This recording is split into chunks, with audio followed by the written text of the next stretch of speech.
Hello guys. আর রোববারের পরে সোমবারটা এলে আমার যেন কিছু ভালো লাগে না, তো হাই তুলতে তুলতেই ব্লগ শুরু করে দিলাম। আর শর্টে হয় বলে না, এই দুটো এক্সারসাইজ আমি মোটামুটি রোজই করি, আর কিছু করি না। আর এই রোজকারের মতো সোমবার এলেই কাজ কাজ কাজ, চলে যেতে হবে স্কুলে, তার জন্য একেবারে স্নান টান করে রেডি হয়ে নিচ্ছি। এছাড়া তো আর কোনো কাজ নেই।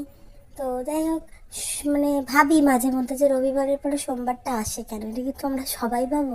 আমার তো মনে হয় সবাই মোটামুটি ভাবে। তো তাড়াতাড়ি খেয়ে দিয়ে নিয়ে চলে গেলাম স্কুল, আর স্কুল থেকে মোটামুটি এক যুগ পর ফিরে এলাম।